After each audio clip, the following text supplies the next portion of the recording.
Sometimes when people see you, the power of them seeing you can absolutely shatter you. You're not in the good one. Check it.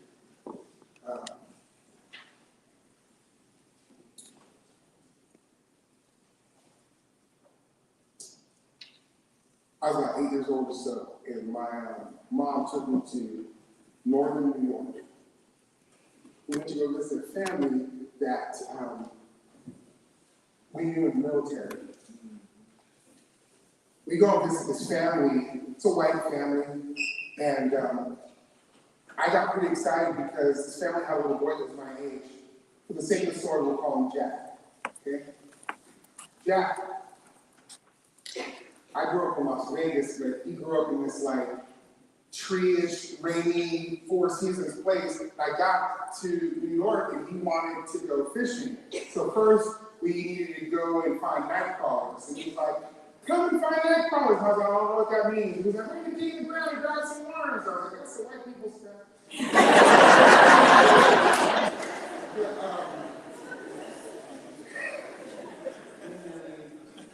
But I get it. And I kind of loved it. Then the next day, we took all those worms and we went fishing. And he was great at it, I became really good at it. And that day, my first day, we caught tons of fish, tons of fish.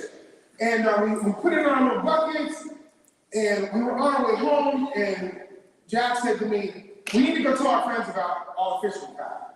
I was like, okay. Let's go tell them. So we start to go up to the first house, and as soon as we knock on the door, and this guy answers the door, and Jack was like, hey, is my friend here? And the guy was like, no, he's not. Well, can you come out and play? No, he's not here, he can't come out. All right, so we go to the next house. Is blah, blah, blah here? No, he's not, they're not here. Go to the next house. Is Susie here? No, she's not. And now I'm starting to feel a little bit like, do you really got friends, bro?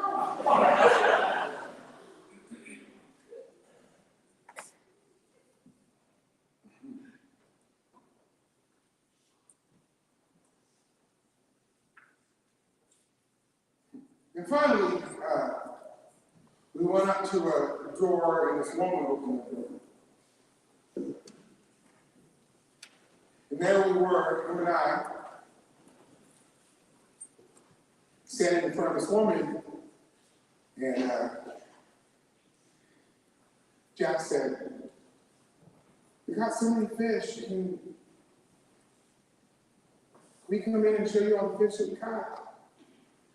And this white woman, she looked out the door and she said,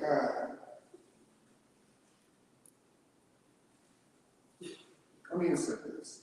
She looked out the door and she saw me. Sometimes when you see people,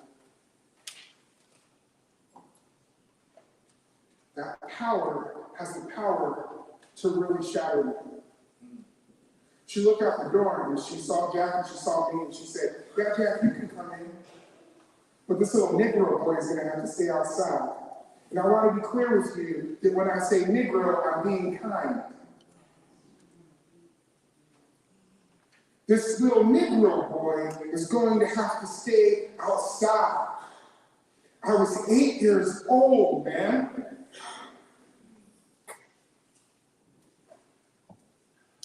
And she was treating me like a dog.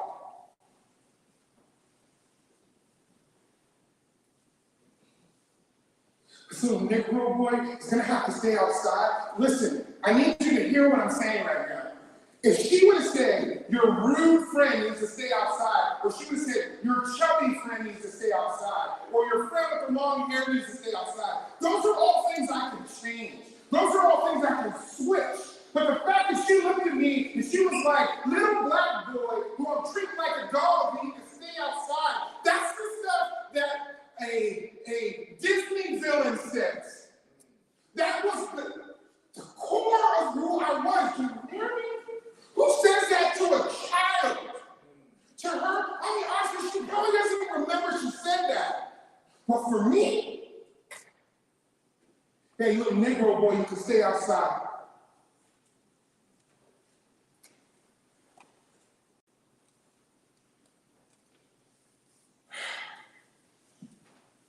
I'm a grown man, and I remember that feeling like yesterday. I'm a grown man, and I remember what that feels like. This is what I know. Now that I'm an adult, that kind of vitriol, that kind of poison can ruin people. Some of y'all in this room, just statistically, not only understand what I mean, but do you remember? Here's a question for you. Do you remember the first time someone hated on you because of you just being you? Because of who you are? For some of you, it might be your nose is shaped a certain way, so somebody said something about you being a certain type of person. Some of you, it might have been when you knew that you were gay at a young age, and someone called you a name that stuck with you for your whole life, that made you want to hide that until you died. You didn't deserve that. Do you remember the first time somebody said something to you that almost knocked you out? I walked home that day, and I have something that a lot of people don't have. I had a mom and dad and grandparents that cared about me, and they could look me in the eye and say these words to me. Young man, you are beautiful, you are loved, and you are exactly where and who you need to be.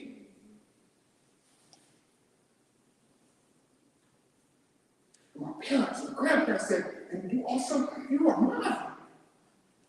You don't lift your head up.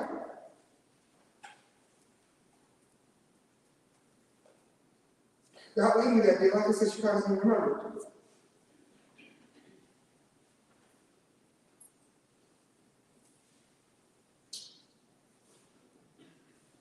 And she thought she ruined me, but there's this old proverb that talks about I don't know, it's a proverb saying, it would have been a meme I read on Facebook, I don't know what it is.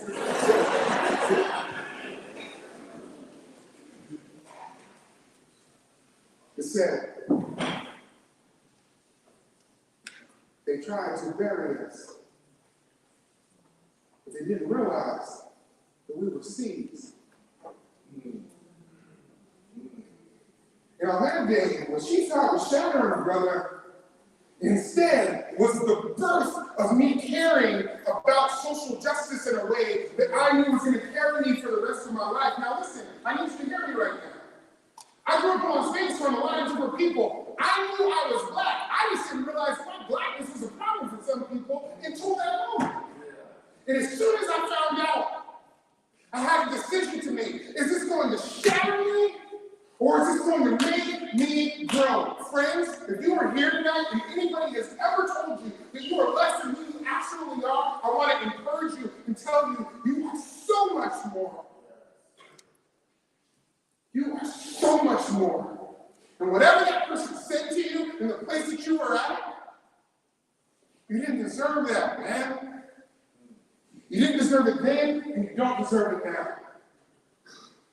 Sometimes when people see you, they have the power to shatter you. But hear me when I tell you, sometimes when people see you,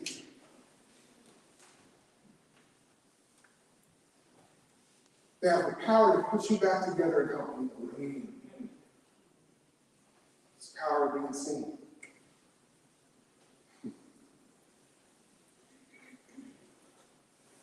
Thanks for letting me share.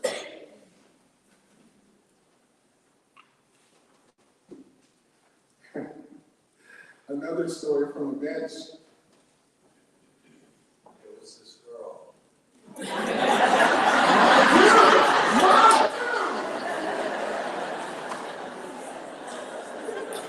You don't know me. But there was this girl.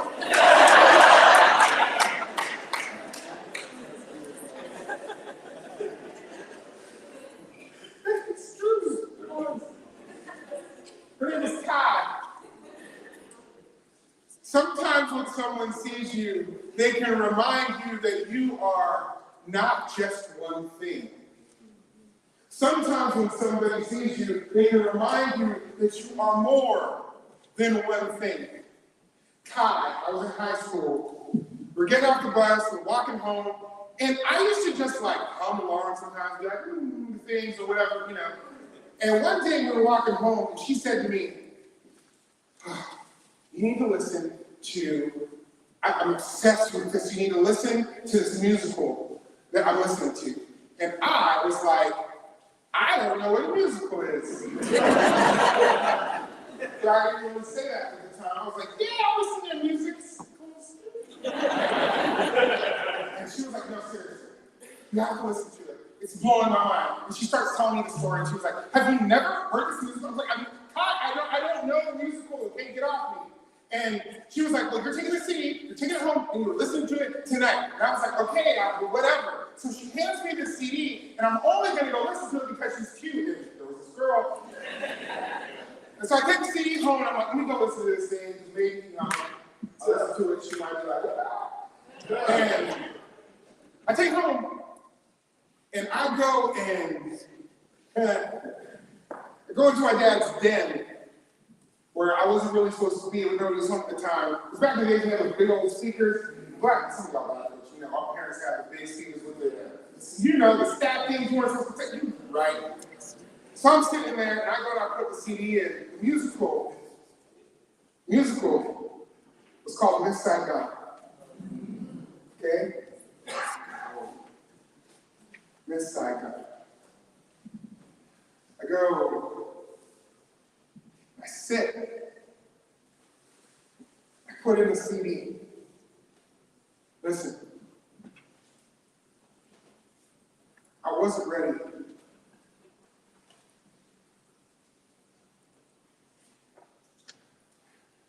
I remember like yesterday, man, I put the CD in, I closed it, I pushed play. And if you ever listen to the musical starts off with this helicopter sound at the beginning. I closed my eyes, I listened to the helicopter, and then I started to hear the music. I started to tell the story. And y'all, I was gone. It was like escapism that I had never experienced before in my life. I saw everything happen. Characters were coming on, singing back and forth to each other, and I could visualize everything. I had never been to a Broadway show before, but that didn't matter. In that moment, I saw everything. You had to switch from one CD to the next. By the time the first CD was over, I had to walk out of the room. I was like, I don't know what's happening right now. I don't know what else I'm going to do. So I went to the opening. And the first song on the CD is a song called Bleed Oil.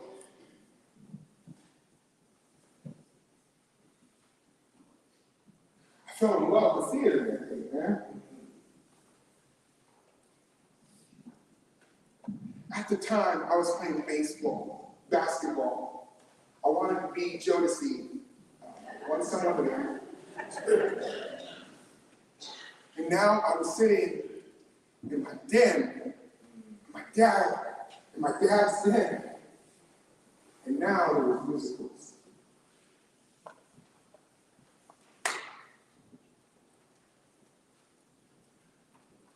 People to this day ask me what my favorite musical is, and though I've seen 100 now, I always sing Miss Saigon. I ended up that day going back, calling Kai and saying, hey, I love this so much. I ended up being in theater later. I ended up lettering in theater in high school. You can letter in theater. Do you know how proud that made my father?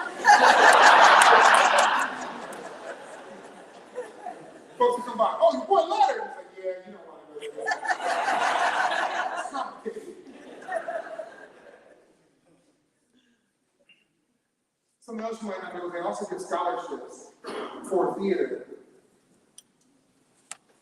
And at the performing arts high school I went to, there were folks that would come, almost like recruits, and you would go and you would do a monologue and you would sing a song. I auditioned with the song Louie Doy. Now I ended up singing that song as an audition for the next 5 or 8 years. And because I promised a friend of mine, I'm going to sing a little tiny bit of it for you. Okay, just a little. Don't get crazy. It's been a minute. But this was the chorus of the song. What was great too is that on the very original recording, I'm in theater, there was a white guy who they cast in this role, and from there on, they always cast a black guy. So when I actually got to see the show, the guy who played Joe was black. And I lost my mind. But the song we do it went like this. They're called we boy, the dust of life, conceived in hell, and born in strife. We are living reminders of all the good we failed to do. That's why we know deep in our hearts that they are all our children too.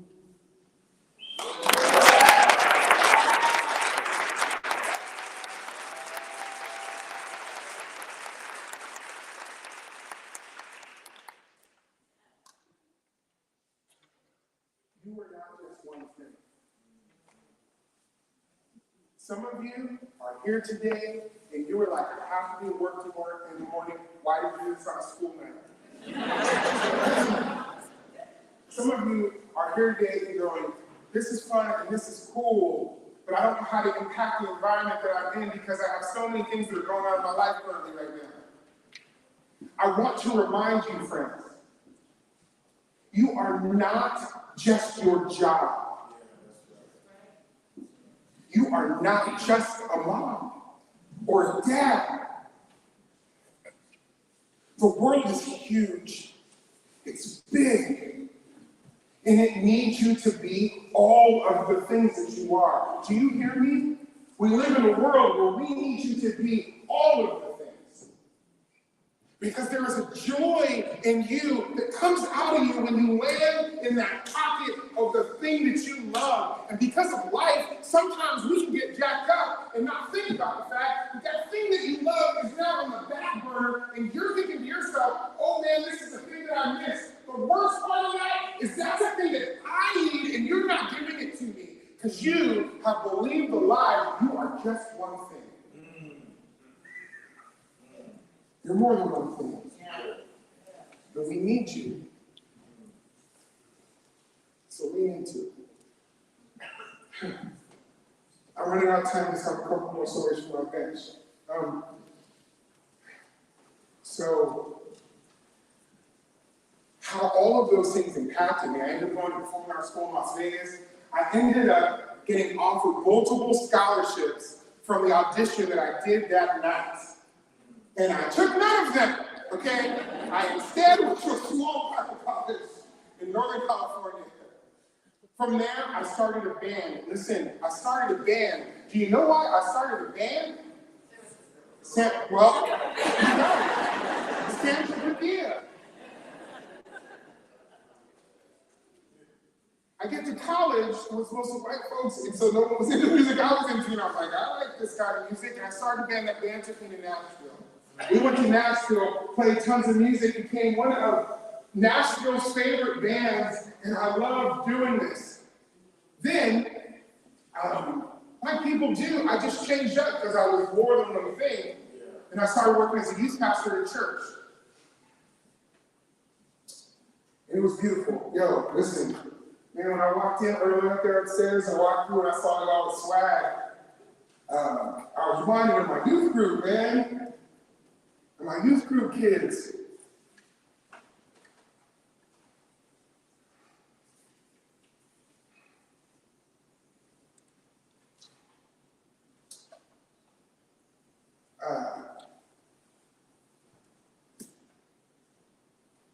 I love those kids, man. I was youth pastor for about 3 years, and then I'm gonna keep it 100.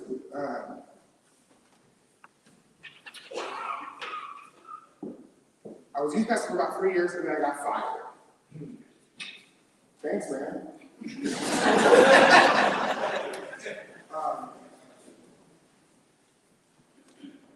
I got fired. So, I got fired, and truth matters, I got fired from not probably, I was doing some things I shouldn't have done. Nothing crazy, but something I probably should have been doing as youth pastor.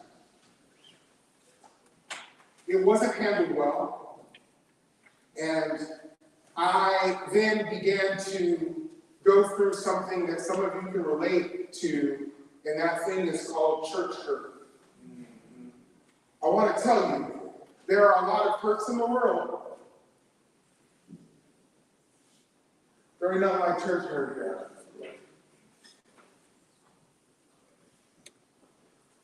Because church hurt is laced with that thing that is known to kill people. Church hurt is laced with that thing that is known to destroy people for the rest of their lives. Church hurt is laced with that thing that will kill you where you stand and make you no longer want to be anything else in the world. And that thing is shame.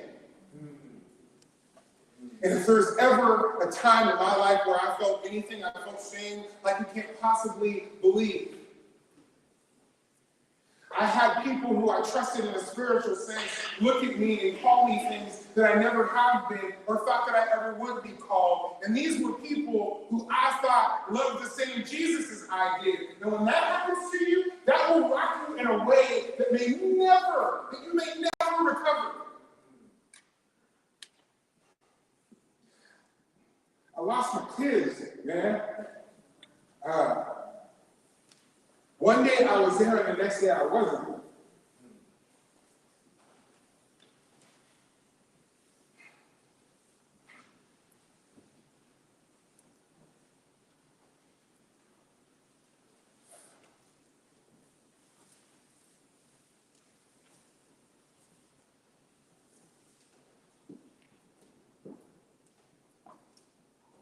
Shame will mess you up, man. It's a poison that you drink that is really hard to get rid of.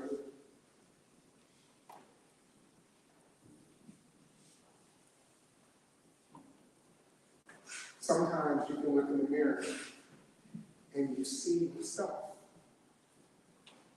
And sometimes looking in the mirror and seeing yourself, if you're laced with or if you drink the poison of shame, you can begin to believe things that aren't true. Again, my mom scooped in and talked to me one day when I was sitting on my bench, and she said to me, "Boy, do you know who you are? You are my son.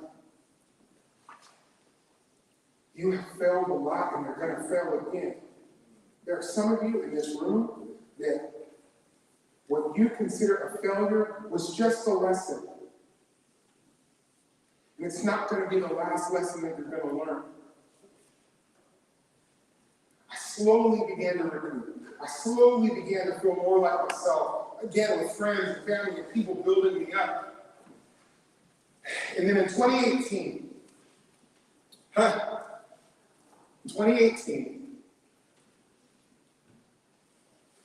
I was going through a lot of things in my life. I know I have a voice. I played music. I was a youth pastor. I've done musical theater. I've done all these things. And there were so many things that happened in 2018 is we were beginning to see black men on camera be killed. We were beginning to see at a rate that I didn't understand. We were beginning to watch black people that looked like me killed on screen. And what I was experiencing as a black man is the social media that was trying to convince me that what I was seeing was not what I was seeing. I would say, "Did you see the death of this young man?" And someone would say to me, "Perhaps what really happened was this." And I'm saying, what really happened was this black man was alive and now he's not.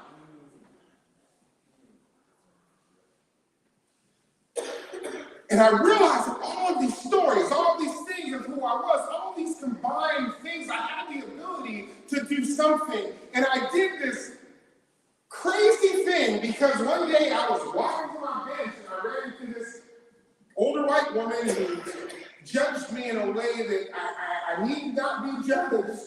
And it sent me home in the midst of these black people getting killed and me trying to recover and figure out who I was. And I said, you know what I can do? I'm going to put together my thoughts on video. Check it. I went home, went into my room. This is before ring lights were a big deal, okay? I went into the little studio I was doing auditions for acting stuff, and I turned on the ring light. Came on, put my phone up there. I let my hair down. I took my shirt off because I wanted to seem like I was just being transparent and real before the camera. And I looked dead into the camera with all the thoughts that had been going on in the world. And I looked in the camera and I said this. Before you call the cops, I want you to know. And then I began to go through a list of things just about me. I said things like, I love Las Vegas. That city still has my heart. I said, I hate bananas. They're disgusting.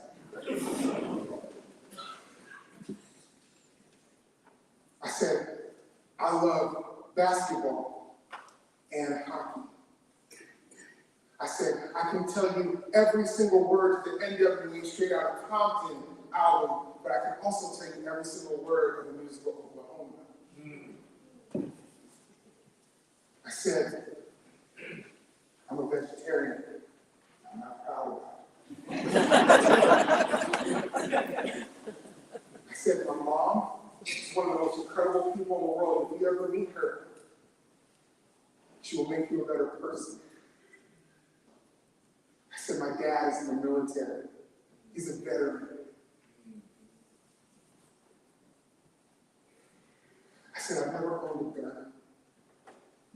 I've never been to jail.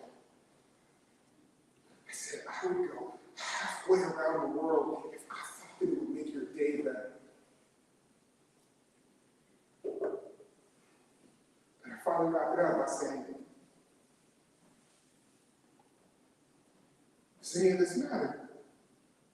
No. I just wanted you to get to know me better before you call the cops.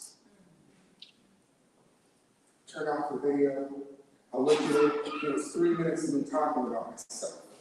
And I went, I don't think anybody's going to watch this. I sent it over to my friend Lisa in California, a few hours behind me.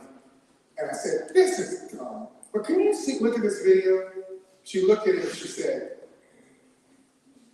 me about a text, the back of the text I'll never forget. It just simply said, this feels holy. This feels holy. I hope you live far enough in your life that anything that someone says to you, anything that you do that feels holy. And so, of course, I was like, all right, cool, I'll put it on the internet. So, that's exactly what I did. It was a Friday. I posted it. Monday, the Huffington Post called. They reached out and said, hey, Tyler, I just want to let you know that this video that you did was absolutely incredible. And I said to the guy, I was like, that video was just me, bro. It was just me. He's like, no, this is incredible. And I want you to hear it. He said,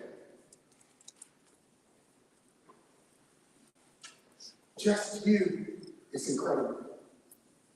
Just you is enough. Do you know what it feels like to hear that when you drink the poison of shame? For someone to look at you and say, this is incredible and this is enough. The video begins to go viral. And not just kind of viral, stupid viral. So viral, in 2018 it had something like 25 million views. This is in 2018. 25 million views. That means that when I go to bed, people in China are watching this video. I would wake up and people would say to me, bananas are delicious. I would wake up and look at my phone And my mom would text me and she'd say, boy, why did you show up naked on the internet? And I was like, Mama, if I know 20 million people want to see this, I'm going to put on a shirt.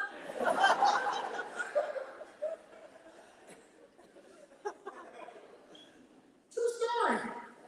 But then people started reaching out from all over the place. Other black people started making their own videos.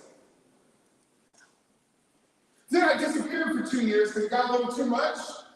Really, you could have Googled, where is Tyler Merritt? And the internet's answer was, he might be dead. It was weird. But then in 2020, something else happened. I wasn't on the internet, I wasn't even around. And George Floyd happened. And somebody texted me one day, and they said to me this, Tyler, Lionel Richie just posted your video. And I said, excuse me? And then next it was Sarah Morales posted your video. So I wasn't even on the internet, people. And again, 2 years later, it started going crazy. Jimmy Kimmel's people reached out to me and said, yo,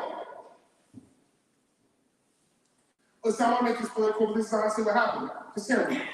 Jimmy Kimmel reached out to me and said, Donald Trump has made some decisions that I think are kind of controversial. Can we use your video to talk about his response to George Floyd? And I was like, yeah, sure, cool. And now I had seen Jimmy Kimmel before get on and talk about health insurance and all these things. And I underestimated what was about to go down. I sit in my living room and I turn on the TV and Jimmy comes on and gives a whole speech. A super empowering speech about black people in America on ABC for millions of people. Jimmy is like, you need to listen, and he's preaching. I'm sitting there like, get him, Jimmy, and it ends with him going, now watch my friend. And I'm like, let me see your friend. And that friend was me.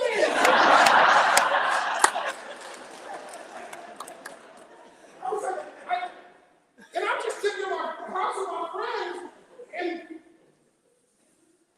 here we are. Before you call the cops. I'm like, come on.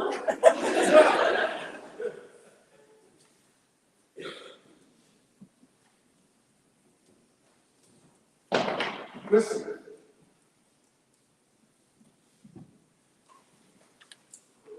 As I wrap this up, I need you to hear something. That day, and from there on out, the world saw me. The world saw me. The little intricacies of me that I thought no one was going to care about. The little things that I thought didn't mean anything, the world saw that day. I need you to hear what I'm going to say to you right now. I know I'm about to mess up this live stream by coming down here.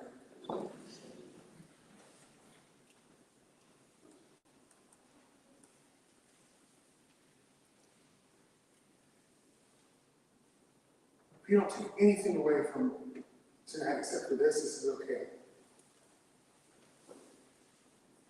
I'm seeing you tonight. I'm seeing you.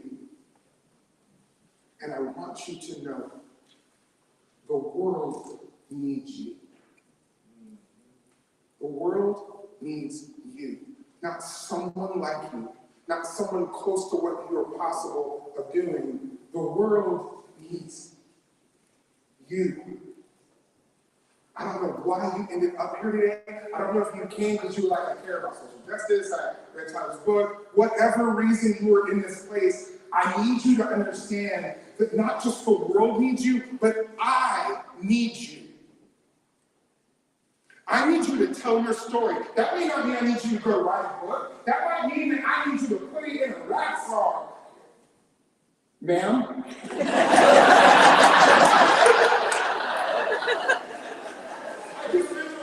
Who's be rapping? And I was like, no, never mind.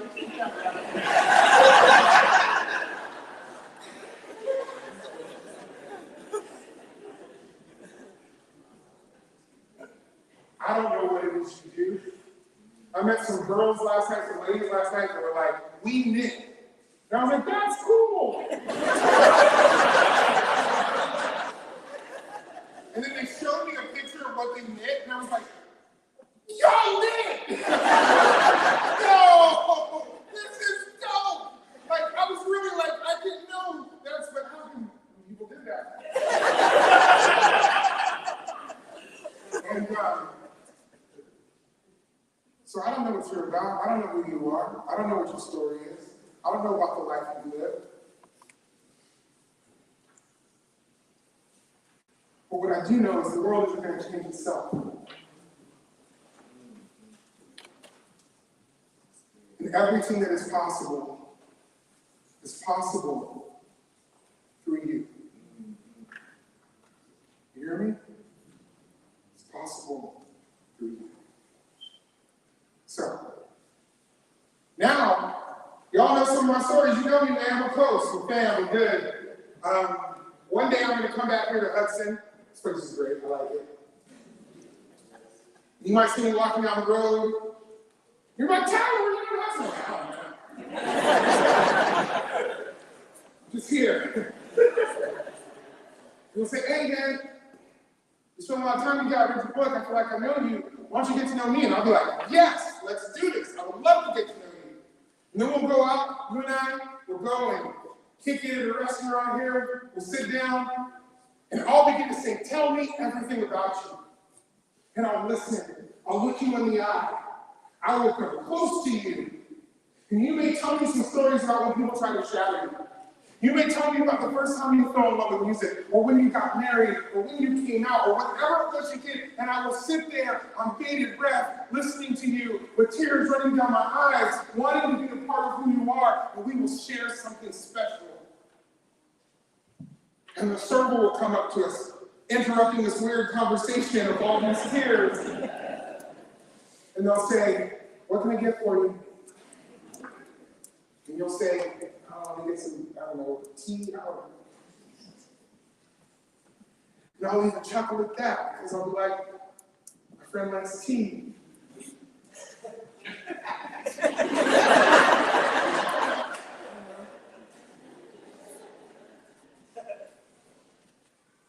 And I'll sit in that moment, and I'll be so in love with the moment you and I are having. And the server will say to me, so, what can I get for you? And I'll say, I don't know. How about some coffee? And she'll say, how do you like it? And I'll say, well, I take my coffee well.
But really, it's a wow.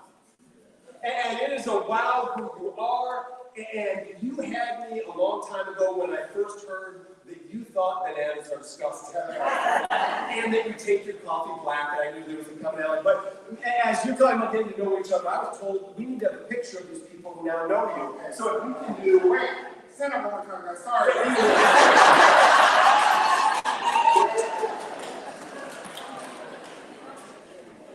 All right. There you go.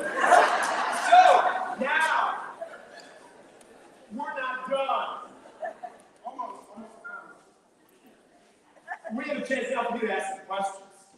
And we're going to have Steve and Jeanette are going to come through, and if anybody raises their hand, if you've got a question, they will bring a mic to you. You've got a limited amount of time to do this. So we're going to ask you, please try to keep like standing ovations. Try to keep those questions brief, and then we can hear them. And I'll try to keep my answers brief. But really, y'all, this is always a weird time because usually first nobody wants to raise their hand, and you're like, all right. And so I'm just gonna say, if you have anything you can ask me at all, please do. Before we say that, I want to say a couple things. Y'all, I see some of y'all wearing my shirts in here. I see you, all y'all. It means the world to me. This is kind of crazy. I see the Tyler Merritt Project shirt on right there. Also, what is the name of the bookseller? Learn it out. Learn it out. Learn it out. Okay, Thank you. I want to just say something really quick. Afterwards, we're going to be signing books up in this room, and Learn It Out is team on a Thursday night to sell books. If you have 12, buy one more. Because that's really more for these people than anything else. It'll make for a great Christmas gift in a long time from now. But I would really like for these guys to leave with notebooks. I don't know if they have my kids with them. They do. No. I will sign them all. I will take all the pictures. I will do everything. I just want to make sure that we make it worth Learning Out's time. All right, cool? Sweet. All right. Yes. Right, any questions? Oh, we're coming to you guys. Okay. Can you stand? This is really simple. What's your second favorite musical? What's your name? What's up, Michelle? Hi. Nice to meet you. I'll tell you right now, second favorite musical, the musical I love right now, don't make me geek out on this. This will put all y'all to sleep. But if you go to New York City or something, there's a musical called Anne Juliet that's out right now. It is so dope!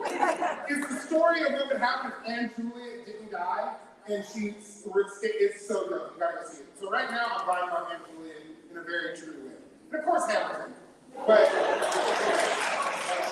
good question. I need music questions all night. Wait, what? Wait. We'll get to you, but let's get to when you're ready. You gotta stand up, man. What's your name? Emery? What's up, Emery?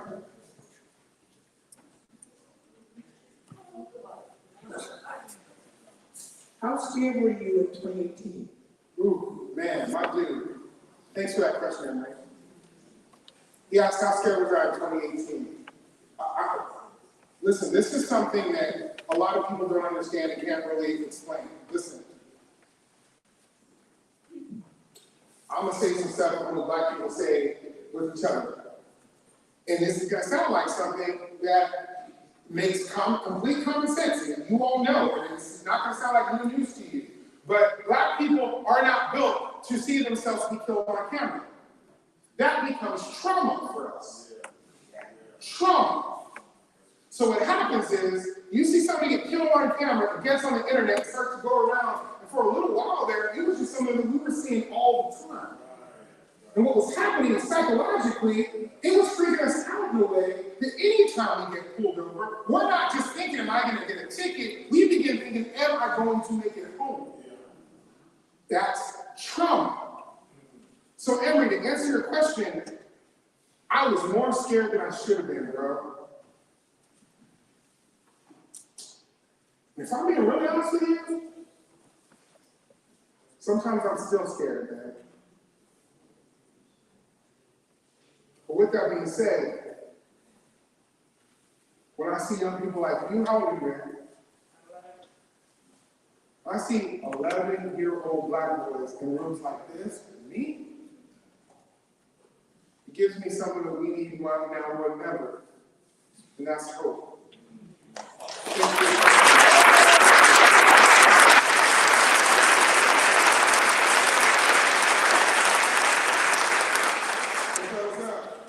I wanted to ask you, what motivates you to keep getting up every day? What's your name? Calvin. What is it? Calvin, yeah. Calvin. What's up, Calvin? What's up? Here we go. I see you got music next to you. It's my friend, you know, my football team. It's my brother right here. Yo, what's up, man? All right, Calvin, let me tell you. That's a great question. What keeps me motivated to get up every day? All right. Calvin, I still have cancer.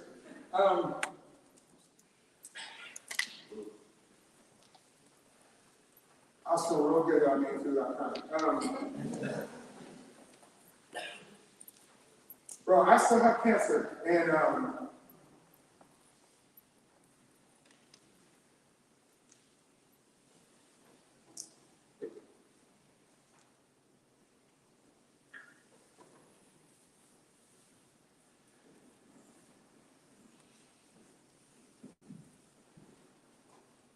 you may know or understand this. Some of the black folks in here that are older understand what I'm about to say. As a black man in America, I do not have the privilege to not have hope. If I didn't, I wouldn't get up in the morning. As a black man in America, I woke up and I went, it might be a little bit too hard out there today. I would never leave my house. But here's what's great. For every crappy thing that I've seen happen in my life or I've seen on the screen, I've also seen something beautiful. I'm gonna give you an example, Calvin. I don't know you, but I know this. You're not gonna forget tonight. It's gonna be a long time. And what I do know is, when I say that we need you, I can tell you heard me. So I don't know what it is you do, but I'm gonna get up tomorrow with the hope that whatever it is, one day I'm gonna experience it. That's what gets me up. The fact that my boy Emery right here, 11 years old, was like, were you scared in 2018? I don't know what's happening with you right now, man, but I can't wait to find out. And I don't know how much time I have left in the world. I don't have stage 4 cancer, but I have a serious surgery coming up. And I'm just so proud of every moment to be on this earth. And if I can love you well, if I can love Emery well, then that's where I'm waking up tomorrow. Thanks.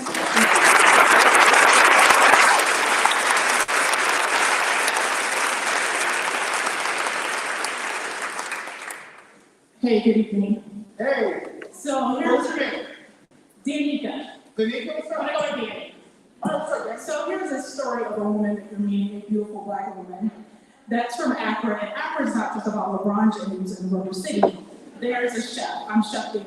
Okay, I have a business and I teach kids how to cook, but I have a passion for cooking. So for those that are on fire, not making fires, or passionate about cooking, there's me. all right, Chef Danny. Yes, thank you so much. So it's not really a question, but I did watch your video, and I like bananas. I think bananas are delicious, especially in the summer. And I don't like spiders, so I definitely agree. I don't like spiders either. But I just wanted to encourage you. I know you just mentioned that you have cancer. You said that you have cancer, but guess what? God has the final say. Let's just make that very clear. So whatever he says, he vetoes everything. So I rebuke that. So there's a reason why you're here. And I used to live in Nashville as well. I remember you talked about the bench, and I thought you were going to say, I was sitting on the bench and I had a Hattie B sandwich. I thought you were going to say that. So I used to live in Nashville. I lived in Shelbyville. I lived in Brentwood. I lived in Franklin.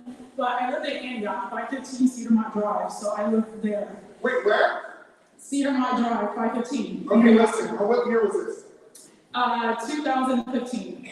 Okay, so there's a story I tell in my book about a mall that I worked at. I went to a store called Denim. Can't say what the name of the actual store was, but that store was in the Hickory Hollow Mall. Yep. Back when it was an actual mall. Yeah. Over across the Stone Huskies. Yes. Yeah. All My right. first name is at Zaxby's. I love Zaxby's. We Yeah. don't really have to talk. I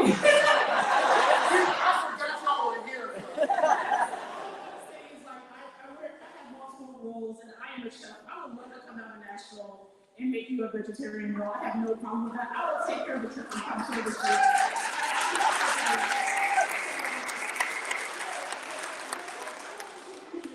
That this message to you is holy. Thank you. You have me at three. Yo, don't check out Chef Danny. You gotta throw down now. Put it on. Yes, sir. Hi, my name is Darnell. What was your name? I'm sorry. Darnell. Darnell, I'm sorry, it's a little hard to hear. So I just wanted to tell you a quick story as well. Sure. My son is 11 now, but when he was 4, I took him to the zoo, and he was up on a playground, and there was 2 white kids up on the playground, and he, 4 years old, he wanted to go play. And at that time, they were like, we can't pay with you. And he was like, And it bothered me, like, shook. Sure. He was shook, that shook me. What made that make special was a friend of my wife's, son, who happened to be white as well, we went to that record party.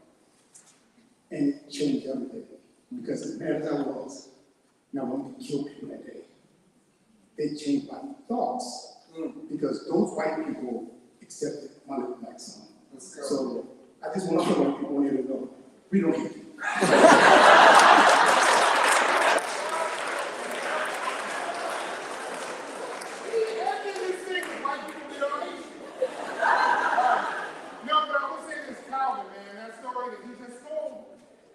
That's what I'm talking about. Like, for every moment of hate, there's a moment of good. Thank you for sharing that story. I want you guys a few more questions. I want to respect y'all's time more than anything else, because I still need you to buy all of your books. Yeah. Hello. What up? What's your name? My name is Gabriel Kavan. What's up, Gabriel? I play basketball, but I'm Asian right now. Okay. Okay, I got 2 things. Yeah. How old are you and how do you feel in 2018? How old are you?